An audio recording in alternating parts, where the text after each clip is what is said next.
नमस्कार साथियों, आपका एस.के. ठाकुर सर चैनल में स्वागत है। आज हम लोग क्लास 12 के समाकलन के लिए तीसरे सत्र में शामिल हुए हैं। पहले दो सत्र में समाकलन कैसे करते हैं इसको मैंने सीखा और बहुत सारे प्रश्नों को बनाया। आइए उसी कड़ी को कायम रखते हुए आगे कुछ और प्रश्नों को देखते हैं, उसे कैसे हम इंटीग्रेबल फॉर्म बदल करके आसानी के साथ इंटीग्रेशन करते हैं। एक क्वेश्चन है, एक इंटीग्रेशन करना है 1/x minus root x dx। इसको कैसे इंटीग्रेट करें साथियों? थोड़ा इसको प्रोड्यूस करते हैं। अगर हम x को लिख दें root x into root x minus root x dx।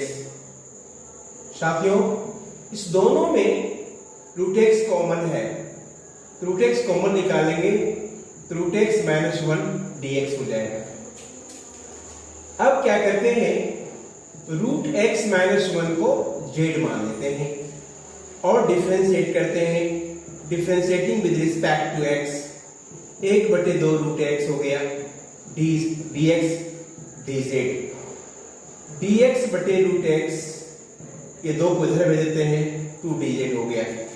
साथियों अब मेरे पास ये फॉर्म तैयार हो गया, बहुत ही बेहतर तैयार हो गया। 1/रूट एक्स माइनस 1 को z कह देते हैं। dx बटे रूट एक्स बराबर है 2dz। dz यहाँ रखते हैं, 2 को बाहर कर देते हैं। साथियों 1/z dz का इंटीग्रेशन तो आपने पढ़ा है कि log z होता है और log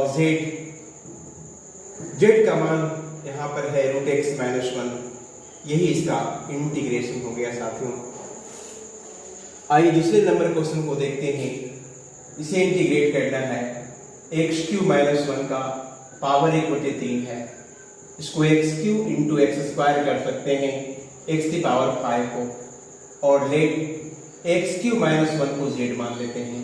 साथियों डिफरेंशिएट करेंगे, differentiating with respect to x तो 3x² dx बराबर dz हो जाएगा। यानी x² dx बराबर हम लिख सकते हैं dz/3। साथियों x³ माइनस 1 थोड़ा सा इंप्लीमेंट इसको करते हैं कि x³ की जगह पर लिख सकते हैं z+1।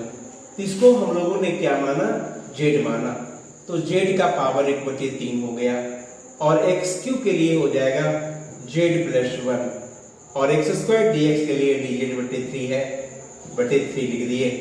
1/3 को बाहर कर दिए, इसको बाहर ब्रैकेट तोड़ेंगे 1/3 प्लस 1 हो जाएगा प्लस z की पावर 1/3 dz हो जाएगा। साथियों 1/3 इसे जोड़ेंगे तो z की पावर 4/3 dz हो जाएगा प्लस 1/3 z की पावर 1/3 dz। इसका इंटीग्रेशन एक और पावर जुड़ जाएगा इसका, तो 4 3 7 हो जाएगा, 7/3 हो जाएगा बटे 7/3। 1/3 ये इसमें जुड़ेगा तो 1/3 में अगर हम 1 जोड़ देते हैं एलसीएम 3, 1 + 3 4/3 हो जाएगा, नीचे भी 4/3 प्लस c। अब ये 3 और 3 कैंसिल हो गया, 1/7 z का मतलब हो गया x³ माइनस 1 की पावर 7/3। ये भी 3 कैंसिल हो गया, 1/4 z का मतलब हो गया x³ माइनस 1 का पावर 4/3 प्लस c। चाहे इसमें कॉमन निकाल सकते हैं 4/3, ये तो आप पहले सोच सकते हैं। साथियों यही इसका इंटीग्रेशन हो गया। आप कितनी सहूलियत से आप इंटीग्रेशन को सीखते जा रहे हैं। साथियों आप इसी तरह से कनेक्शन बनाए रखें और आगे सीखते रहिए। आइए हम अगले क्वेश्चन पर आते हैं। Integration of 1/1 plus cot x dx का इंटीग्रेशन कैसे करते हैं, इसको देखते हैं। साथियों i बराबर लिखते हैं, cot x को हम लिख सकते हैं cos x बटे sin x dx। एलसीएम लेते हैं तो लिखेंगे sin x plus cos x dx। ये sin x ऊपर चला जाएगा, sin x plus cos x dx। अब साथियों ये 2 से हम भाग करते हैं और 2 से गुना कर देते हैं। 1/2 sin x के साथ एक cos x जोड़ देते हैं, फिर एक sin x के साथ में cos x को घटा देते हैं, ये कैंसिल हो जाएगा, sin x plus sin x 2 sin x हो जाएगा साथियों, sin x plus cos x dx। इसके बाद sin x plus cos x, इसके नीचे है sin x plus cos x, plus है sin x minus cos x बटे sin x plus cos x dx। ये कैंसिल हो गया साथियों। अब 1/2 है dx plus sin x minus cos x बटे sin x plus cos x dx। अब यहाँ पर उस देर के लिए स्क्वायर से करते हैं 1/2, ये हो गया x प्लस 1/2, इसको I1 कह लेते हैं,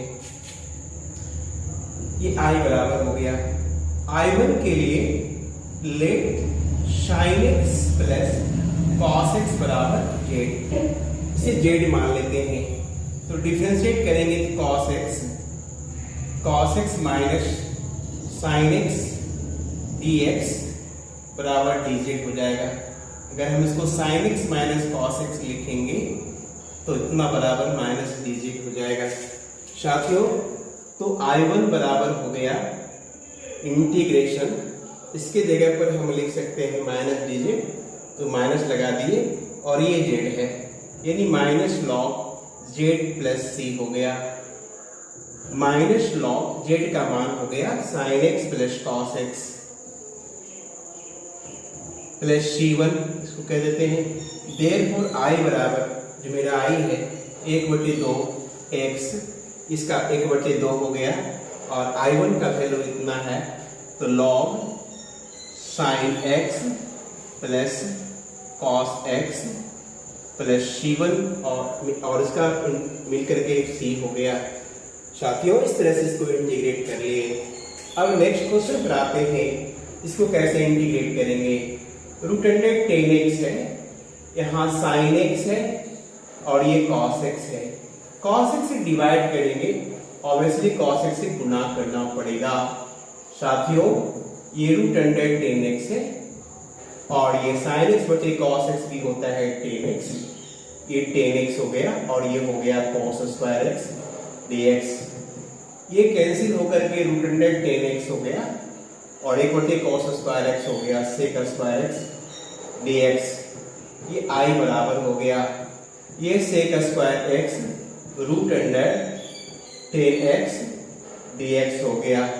late root under tan x को मान लेते हैं कुछ देर के लिए z, तो sec स्क्वायर x dx बराबर dz हो जाएगा। I बराबर dz बटे रूट अंडर z हो गया, z का पावर माइनस 1/2 dz हो गया। इंटीग्रेट करेंगे, minus 1/2 plus 1 minus 1/2 plus 1 plus c हो गया, यानी z का पावर हो गया 1/2 और ये भी हो गया 1/2। देयरफॉर I बराबर हो गया 2, z का मान हम लोगों ने माना है tan x, तो tan x हो गया पावर 1/2 का मतलब हो गया रूट अंडर और प्लस c, ये इसका इंटीग्रेशन हुआ साथियों। इस तरह से आप सहूलियत से, आसानी से, सरल तरीके से इंटीग्रेशन को सीखते जा रहे हैं। अब आते हैं अगले प्रश्न की तरफ। इस प्रश्न में x to the power 10 plus 10 to the power x है नीचे में, और ऊपर में 10 into x की power 9 plus 10 to the power x log e10 dx। इसको इंटीग्रेट करना है साथियों। इसे इंटीग्रेट करना लग रहा है कितना मुश्किल है, कैसे करेंगे, लेकिन साथियों थोड़ा सा प्रोड्यूस करेंगे, इसको थोड़ा प्रोसीड करें, इसको बढ़ाएं। नीचे वाले को अगर हम z मान लें तो क्या होगा, what's happening, x to the power 10 plus 10 to the power x ये z मान लेते हैं और इसको डिफरेंशिएट करते हैं with respect to x। x to the power 10 का डिफरेंशिएशन होता है 10 into x to the power 9 और a to the power x की तरह इसको डिफरेंशिएट करेंगे तो 10 टू द पावर x हो जाएगा और log बेस e पर 10 हो जाएगा into dx बराबर हो जाएगा dz। साथियों ये इंटीग्रेशन बहुत आसान हो गया, इसकी जगह हम dz लिख देते हैं और x टू द पावर 10 अब plus 10 to the power x को z माना है तो इसे हम log z मानेंगे प्लस c। ये i बराबर हो गया log z plus c। log z का मान भर लेते हैं x to the power 10 plus 10 to the power x plus c। ये i का मान हो गया साथियों। अब आइए क्वेश्चन नंबर 6 की तरफ चलते हैं। इसको कैसे इंटीग्रेट करें ये भी बहुत ही आसान है, थोड़ा सोचने की जरूरत है साथियों। एक की जगह अगर हम ये सोच लें कि sign square x cos square x होता है तो एक की जगह को हम इस रूप में रिप्लेस कर दें और फिर नीचे वाला टर्म को वैसे के वैसे लिख दें, तब आगे का टर्म को प्रोसीड करने में बहुत मजा आएगा। साइन स्क्वायर एक्स बटे लिख दे, अलग अलग कर दे साथियों। Sine square x into cos square x plus cos square x बटे sine square x into cos square x dx. साथियों मैथ जब समझते हैं ना तो वो इसके ज्यादा बढ़िया कुछ लगता नहीं है, ये बहुत ही इंटरेस्टिंग चीज लगता है, बस केवल इसे समझने की जरूरत है। साइन स्क्वायर एक्स कैंसिल हो गया, कोस स्क्वायर एक्स कैंसिल हो गया, एक बटे कॉस स्क्वायर एक्स यहाँ बच गया और एक बटे साइन स्क्वायर एक्स यहाँ बच गया dx। साथियों एक बटे कॉस स्क्वायर एक्स बराबर होता है सेक स्क्वायर एक्स और एक बटे साइन स्क्वायर एक्स होता है कॉसेक स्क्वायर एक्स। अगर हम इसको अलग अलग कर दें तो सेक स्क्वायर एक्स हो जाएगा dx plus cosec square x हो जाएगा dx। साथियों सेक स्क्वायर एक्स का आप जानते हैं इसका इंटीग्रेशन tan x होता है और cos x का होता है minus cot x plus c हो गया। यानी साथियों आपका इंटीग्रेशन इस तरह से निकल के आ गया tan x minus cot x plus c। इसी तरह हमारे साथ जुड़े रहे, कनेक्टेड रहे, लगे रहे और आसानी के साथ सीखते रहे। इंटीग्रेशन को चुटकी में बनाएं, मजेदार बनाएं। फिर अगले सत्र में लेकर के आएंगे कुछ सॉल्यूशन को, तब तक के लिए नमस्कार।